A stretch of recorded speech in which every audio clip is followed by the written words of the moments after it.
Welcome back to the lab. Hey, what's up, man? So, what's going on? All right, so we're here with my friend Tracy Phillips, and head of the Phillips Group. You know, one of the beautiful things about being in the industry and all the people that I get to meet is the diverseness of the backgrounds of everyone that gets in this business. And I love it.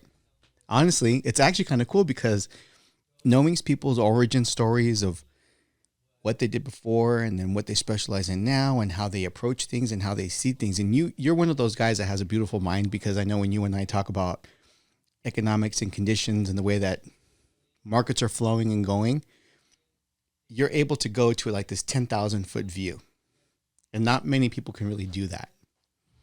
It's super interesting. I'm like one of those kids that really struggle to hold their attention. I don't know if you call it ADD, but those creative types. So It just helps just a little differently. Yeah. And that's kind of helpful in a world that's trying to put everything in a box. You know, maybe the ADHD in itself is because things are so easily understood that it's boring.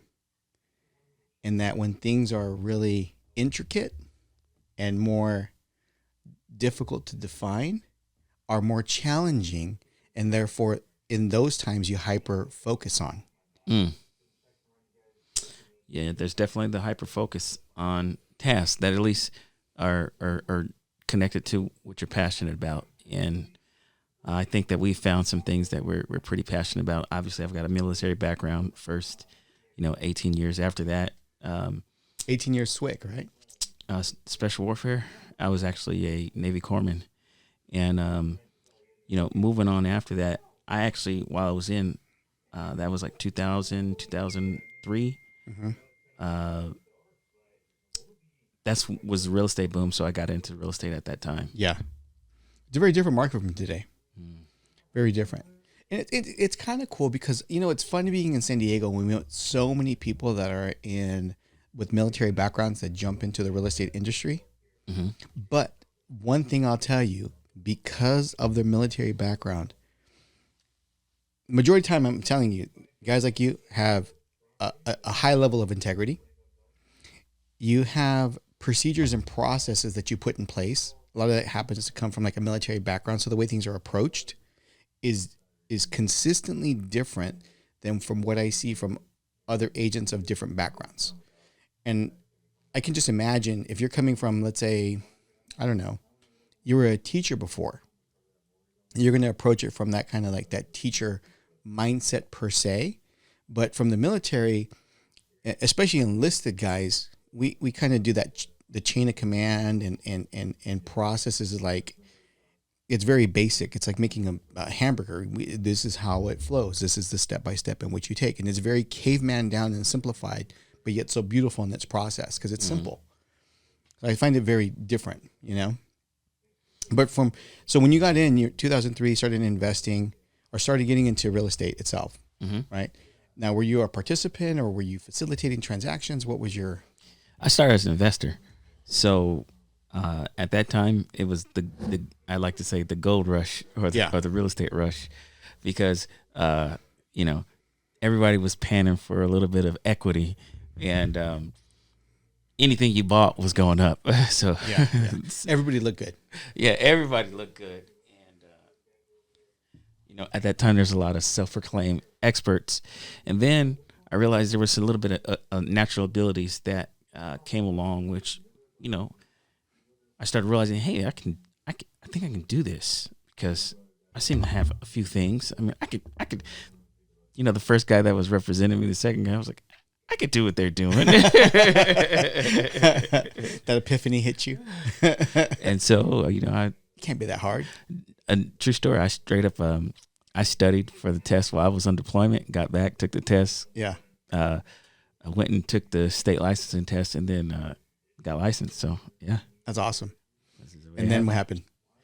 And then I realized all that stuff I learned, absolutely not applicable for making money. Not a damn thing, right? It's crazy though, because I mean, there is one part. I think that the part of understanding definitions of terms, what's an easement, all the definitions, the language of real estate, I guess you can say. At least you get that part out of the way. Mm-hmm. But the actual part of the business, nothing.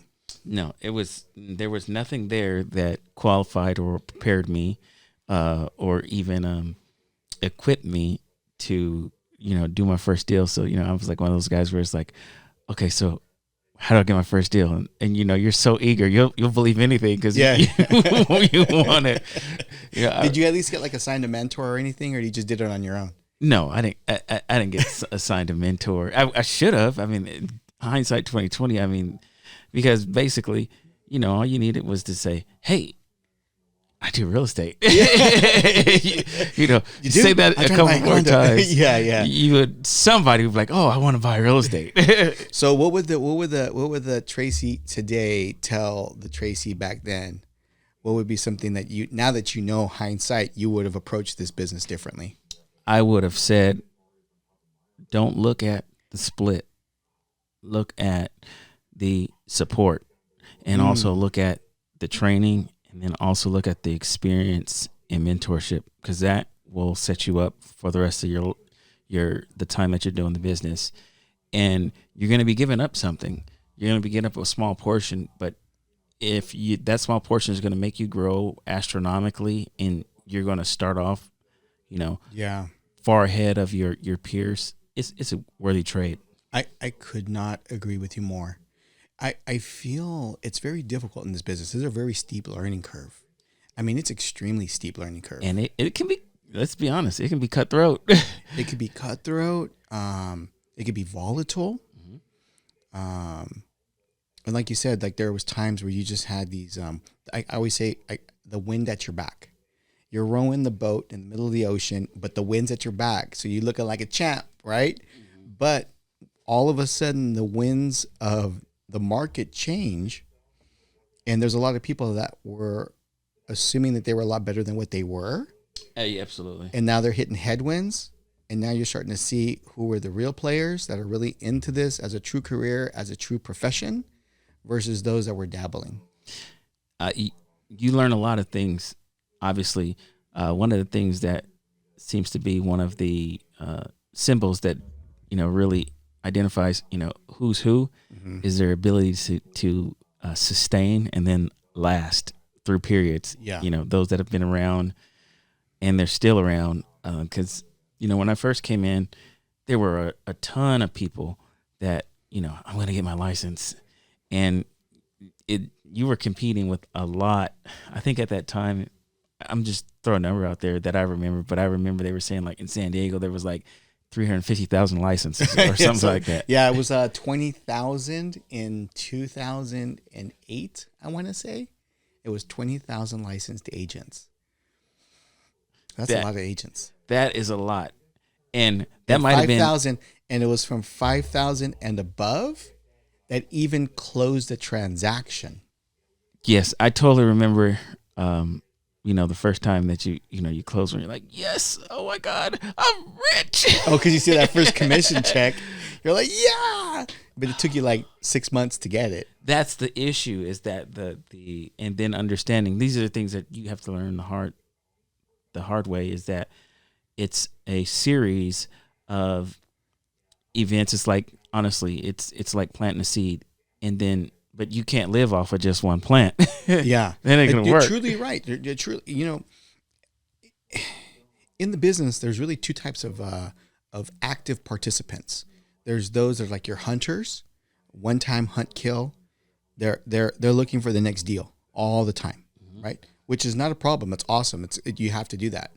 Then on the opposite end, you have to almost be a farmer. So planting those seeds, having past clients, having those consistent drip campaigns, staying in front of people, because that incubation time frame of pulling the opportunity to do something, it could be 3 months, it could be 9 months, it could be a year. Mm-hmm. So you have to really be good at both. Hunting on a daily basis, your typical open houses, and on the opposite end, incubation strategies. As you were saying that, and I agree, as you're saying that, kind of one of those philosophies that I learned in the military kind of came up, which was, you're completing the mission, but as you are doing your duty, never allow the immediate or the urgent to overshadow those things that are important and essential. Yeah. Especially to your existence or your survival. So there's some things that you got to always do. And I learned that in real estate, there's some things that you got to always do. There's always going to be the immediate, and there's always going to be the urgent, and you're always going to have the busy work.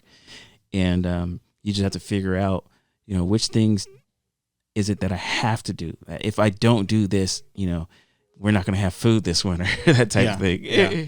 I've always found it ironic, especially in current market conditions, how truly paralyzing it is for a lot of people just to do like cold calls or solicitations or, just reaching out for a potential business. How there's this fear that comes across them to pick up the phone, right? And it still amazes me that even seasoned agents today still get that nervousness. So this is something I do know a deal about. And so for me, when I was in the military, I learned that there are different markets. So you might be appealing to a very niche market. So when I was in the military, I used to go on a military base, and I was surrounded by, tons of military people. So I had this end that not everybody else had. Yeah. And people like to do business with people that they like, know, and trust, and that are they're similar. Absolutely. They're similar to you. And so, once I got out, I was no longer running in those same circles. And so I realized my business just started to go within about 6 months to a year. I just wasn't doing the volume, that I was doing. And then I realized, okay, so something's got to change, because, I remember the first time it was like, times are getting tough. Ooh, I'm going into savings to make this mortgage payment. And that's when I had to come to terms with myself. Like, I don't really like making cold calls, but I also don't like not being able to make the mortgage payments. So something's got to give. In life, one of the things I tell people, and I tell my kids this too, you're only motivated by two things in life. You're either going to be motivated by pleasure or you're going to be motivated by pain. And it's such a difficult pill to swallow. Most of us would prefer to be motivated by the pleasure because the pain is painful. However, sometimes the pain is necessary, right? So if you have a cow and you got food out and the cow sees the food, it's going to kind of mosey along to get the food, the pleasure. But if you cattle prod them in the back, and that sucker's going to start moving. So there's something to be said about having conditions of pain that really get people motivated. Yeah. And that is just one of those truths that there are things that hurt, but they're good.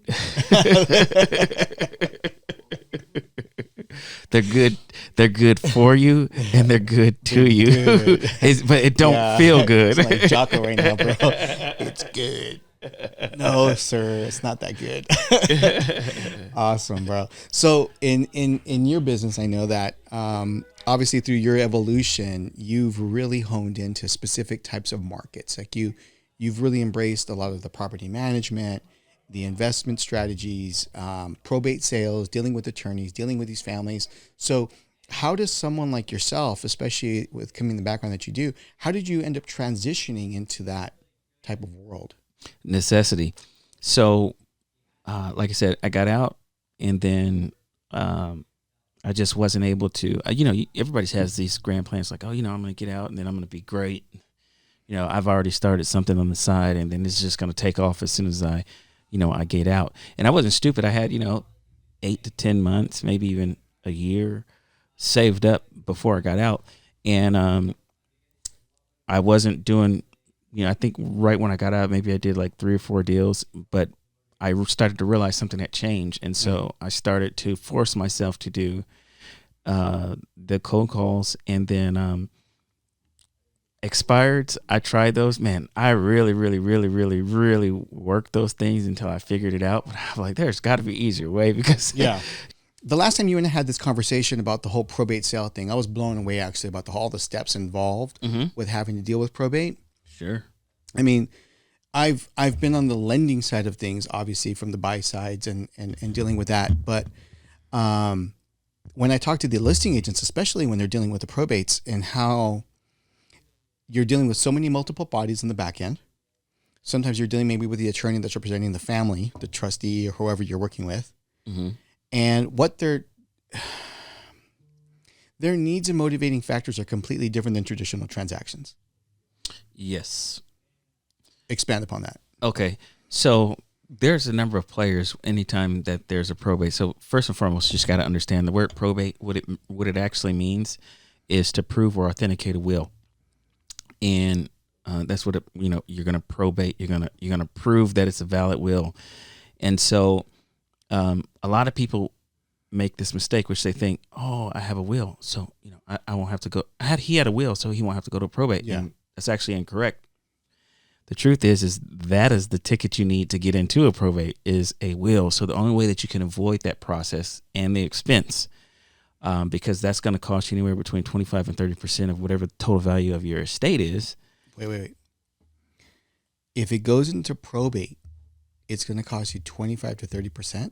Yes. And it's going to be between, between your settlement taxes, your attorney's fees, the fees for your administrator or executor, and you got your accounting fees, and then a few other things that come through the process. Yeah. So it's a large chunk that's taken away from whatever inheritance that the heirs might receive. Wow.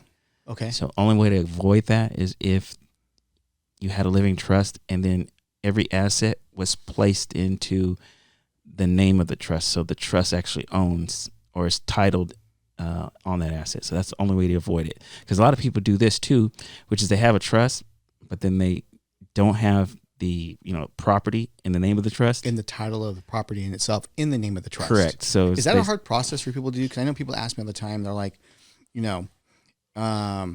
while we're into the escrow, they do have a trust, but it's in their personal name on acquisition. Mm-hmm. So I'm like, oh yeah, no problem. We'll just get you a title and we'll have your name of the trust added to the process, right? I mean, it's pretty simple. $15 fee for a notary stamp, and that's pretty much it. But is there other things involved with that, trying to put that property into the name of the trust? Is it like listing it inside the trust as well? Or what are the steps that you have to do in that kind of case? Yeah, so there's usually what they call a schedule of assets and on the trust, and it should be there, and it should also be in, I guess, your spillover pour over will if there's one inside of there. But most important, it's not that it's that hard. It's a lot of times what people do is they take it out and they forget to put it back in, or I got the trust, but they never do the second part, which is now I put everything into the trust, meaning I made the trust the owner of everything that I have. So I'm not the owner of anything the trust is. Yeah. That makes total sense. So then after that, then they put into the trust, and that's a different process in itself, because if it's in the name of the trust, unless there's something written into the trust where you're having to sell the property or your wishes, that's what then gets executed, or how does that work? So two types, living, and then you also have your revocable or, not irrevocable. So, okay. That basically meaning that you can change it, but once it's irrevocable. Usually at death, it becomes irrevocable, right? Correct. And you cannot change it. So, that's kind of one of those things to be, because, as long as they're alive, they can keep making revisions to that trust. But once they pass, it's set. That's it. And so if they have instructions in their trust to liquidate all assets, then it basically has to get sold. Because I know that happens a lot. I had a relative of mine that was upset that my grandparents' property was sold, but that was part of the trust. They just said, hey, this property is deemed to be sold, and that's it.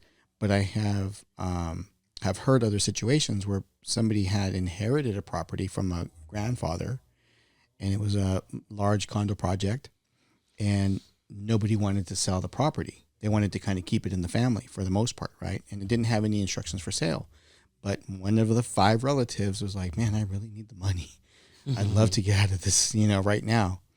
I mean, but I guess that would go back to their attorney, and they would come up with some agreement to buy that person out. Correct. That seems like that would be the most logical in that particular circumstance. Yeah.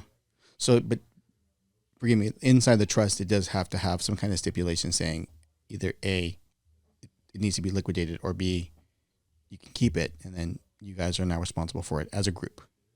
I've seen a number of different things on what people do, but if you think it in simple terms, it's basically saying this: when I die, here's what I would like to be done with the stuff that I owned. Yeah. Which is different, completely different than the will. It's my stuff. Yeah. I died, but this is what I want done with it when I'm gone. But then why is it so many people are so under the assumption that when you have a will, that the will spells all that out, when really the trust is what's spelling all that out? The will is going, a lot of times the will's, it depends on who did it, but you're probably going to get a standard form. It depends on, did you get it offline? Did you get something? Or did an attorney actually do it for you? But there's more detail that can be done than just having a will, because, wills have to be updated and changed. Mm-hmm. Different phases of life cause you to have different revisions. You might get married. You might get divorced. You might want to write a kid in. You might want to write a kid out. You might have a kid, right? That you didn't have before. You know what I mean? Things change. Things change. Yeah, things happen, which is cool. I mean, but fast forwarding now. So now that as we're starting to see more and more probate, because I feel like a lot more of the sellers today have now become that. We're starting to hit that baby boomer age group that is now starting to liquidate assets. Yeah, and they're the number one owners of the baby boomer generation. Yeah. Owns the majority of the assets that are out there, both residential and commercial. So yeah, that is a fact, and they're using that income right now for the most part as a supplement to their lifestyle. So that's the income that they're living off of. That makes sense. And they probably have a few other investments, but I've met a lot, and when they die, it's probably going to get sold and go to their kids. So I mean, I think a lot of times what it is with probate is, for the most part, most people haven't been through one, so they don't really know what it is. It's a new word. It's a nuance when you first do it. And then I'll tell you this, and this is a fact: most people that have went through it would never volunteer to go through it again. Oh, really? No. But have you found, though, because when you're dealing with all these family members and whatnot involved, it seems like they start exposing themselves. Because I keep seeing where people keep having fights with cousins or siblings. Like, money makes people really weird. It's true. It makes people weird, and depending on the relationship or whatever strains that it might have, it only magnifies what cracks are there between the siblings. And, here's the reality is that, after somebody passes away and then, you've kind of dealt with that, there's a tendency to be thinking about, self and, how can I, where do I need to be set up, instead of dealing with the reality that this is only for a time and is temporary and it has a set ending date. Right. It's like, I need to make sure that I'm set up, for, whatever it might be. And then therefore, an individual can start to develop their idea of what they think is best in the situation. So it's always better that the person who had the assets, that family member, say it very clearly what they want. So there's no argument. there's no ambiguity. Yeah. And not only that if you want to contest it, well then, hey, you can give this up and you don't have to, you can forfeit your portion because you.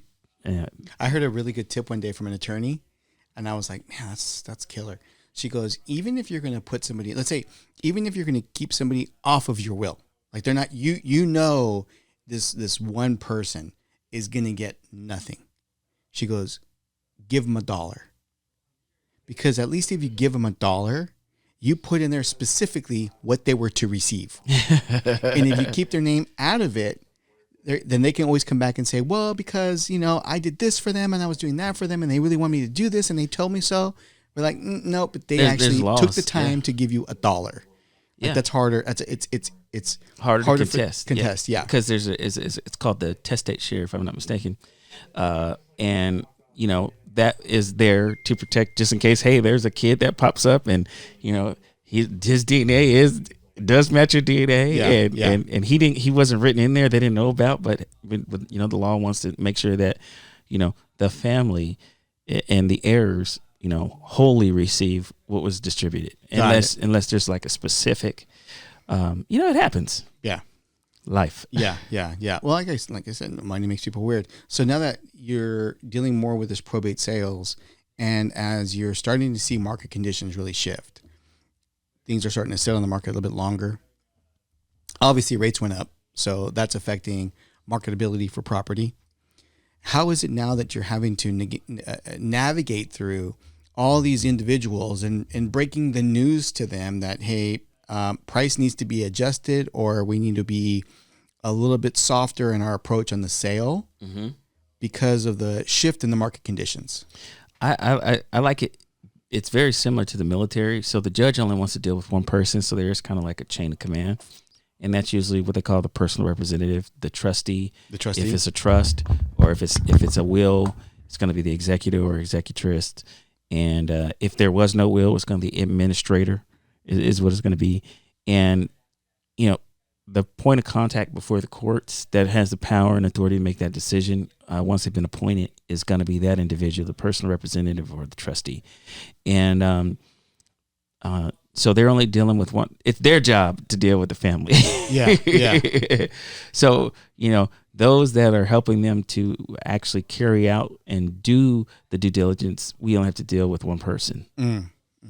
So now in this condition, are you starting to see any sort of changes or laws or anything now that's coming around the corner, or anything new? Well, it's interesting that you brought that up. And yes, the answer is yes, that I'm seeing a few things like that. So if I just step back to make one thing clear just before that, is the first thing you have to remember is everybody has an idea of how they think things should go. And what the court's trying to do is they're trying to see if it was at all clear of what the person who died, the deceased intentions were, and then they want to kind of hold as closely as possible to that as they can. And so one of the things that I see common is that, well, I think that, and I usually hear this from the person that, has motives that are a little bit, I think that property is worth way more than all the time. It's got to be worth way more than that. Yeah, I get it. Yeah. There's always one. Yeah, because that means their portion would be. Yeah. Oh, a neighbor told him or sold him a pipe dream. Yeah, and a lot of times they're saying that not in the state. They're not even in the state, but they have this really massive opinion on what the house should be. And then the other thing is, a lot of times there's not the money in the estate or in the insurance policy, if they even had one, to be able to make sure that the house is in the state in order to sell at the price that they were probably hoping for. So I'd say 90%, if not 90, I'd say minimum like 85% of the properties, they're taken care of to a degree, but they don't have money to bring it to, this is the current market conditions of what properties are selling. I see that a lot too, because I went with our wholesale guys here. I know from time to time I get these properties off market, and whenever I see somebody that's been older sitting in a home, those are typically the properties with a lot of deferred maintenance. So, Lots of deferred and it's not like maintenance. it's cheap. You're spending anywhere between $25,000 to $100,000 just to bring it back up to speed. The pool was left empty for a long time. The equipment needs to get replaced. The roof had a long-standing leak, and it went into the attic, and it seeped into the walls. All these multiple, just because of all the deferred maintenance. Yeah, and people who are very on top of it, and it, not all the time. There's been a couple times where I was like, wow, this property was taken care of just pristine. Yeah.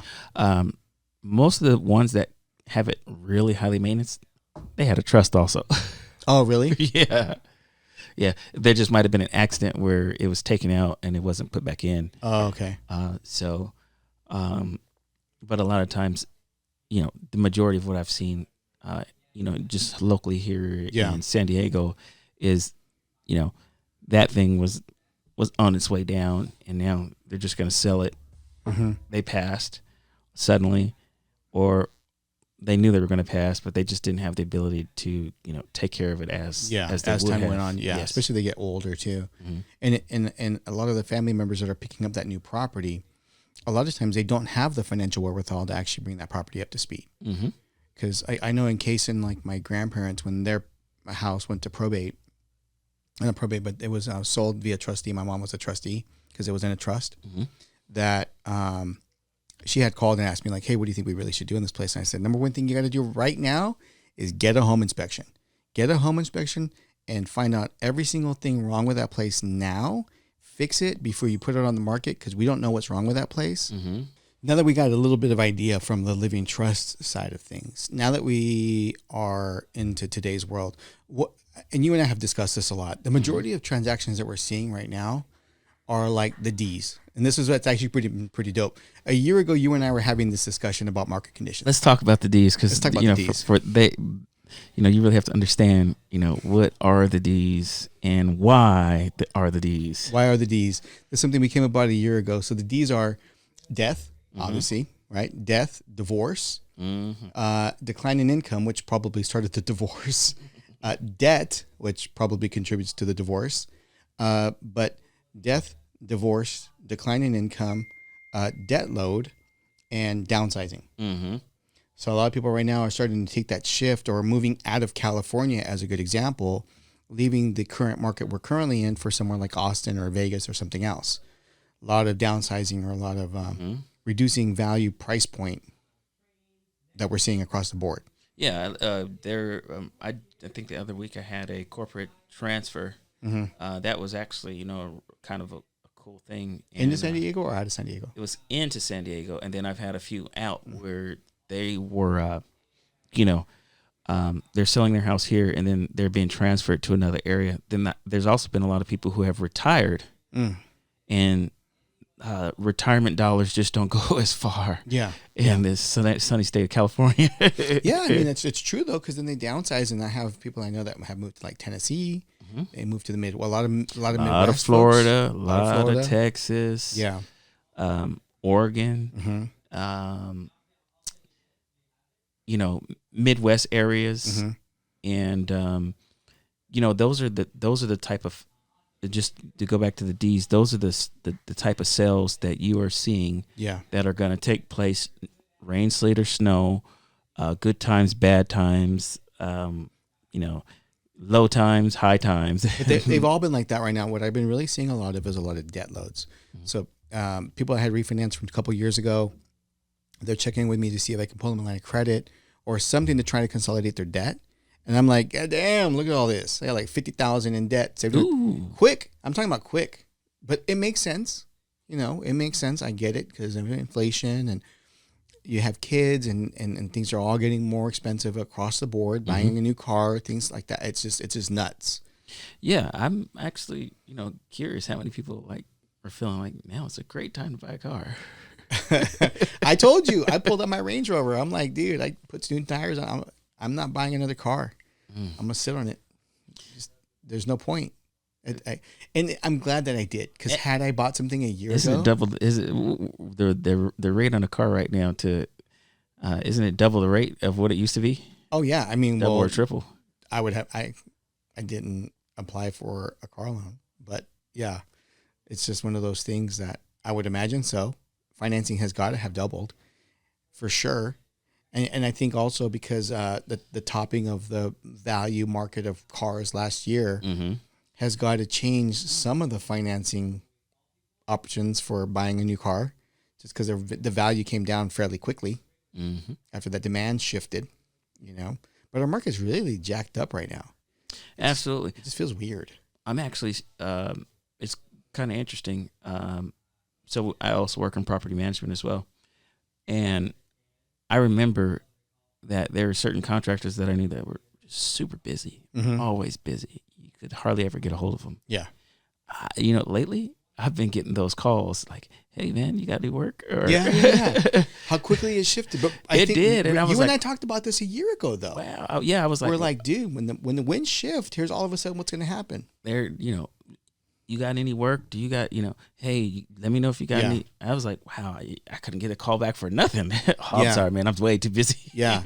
But are you starting to see also like price reductions or shifts in listing prices? Because I know Absolutely. I felt like we just like overshot the market. Like people were putting something on, like put it for another 20 grand more. No. And that was the expectation. But like I feel like we went up and we just boom plateaued.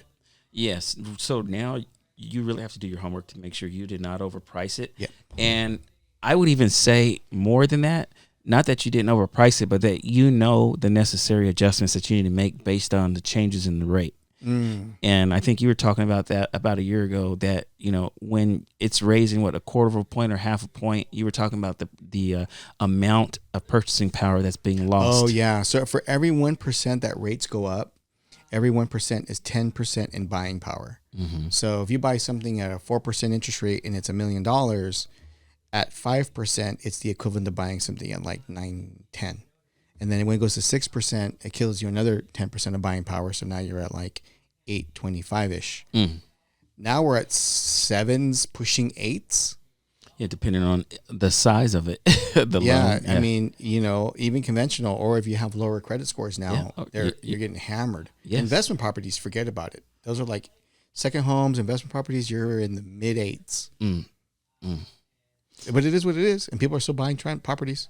Yes. So you do not, reach for the stars right now when it comes to a listing.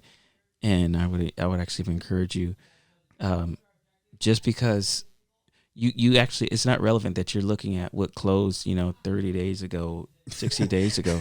I just had this convo.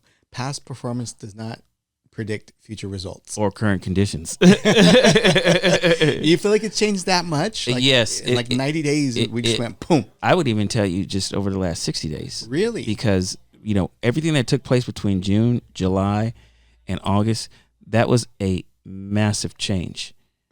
A massive change. Like maybe the rates didn't jump that high, obviously between June and July, but it was how high it already was and where it went up from there. We were hitting the nosebleed already. Yes, I felt the same thing. I really felt the same thing. I felt like this last recent bump in interest rates, it really started to push a lot of the entry level buyers out of the game. And there was a lot of people I did have that were very marginal per se. They were already kind of hitting their limit on spending per month. So as soon as the rates bumped up another half a point more, basically just blew them out of the water. Yeah. And it is a catch-22 because a lot of them did, take the time and pause back in the beginning of the year. But I think as they went into renting and they saw how much rents had gone up over the last 6 months, they're starting to reconsider that. They're like, maybe I should have just bit the bullet and bought something. I can give you just very recent performance in, an area that's very, desirable. Let's just say somewhere like, Forest or Carmel Valley, Carmel Ranch. That's an upper influence. It is an affluent area, upper influence, a lot of well-to-do. You're just not seeing the number of offers that you used to see because there's a lot of competition for those few slots and houses in those areas. And what I'm noticing is that, offers above and just offers in general, much, much less and much more down to reality. And so this is the time where the people with the experience understand you have to get it. If you have to move it and you have to move it expediently because, over 60, 90 days, it's going to be very difficult as you're chasing down for you to move it. And then you're going to get all those calls that we talked about in the beginning. It was like, hey, I just noticed that your house expired. Yeah. And truthfully, I wanted to tell you, well, if that's the case, the house just expired. I've heard this a lot. It's like, where were you with that buyer? Yeah, it expired because they're chasing the market down. And what they're trying to get what they were chasing after 30 days ago, which was more relevant, or 60 days ago. But the current conditions they've modified, they've changed.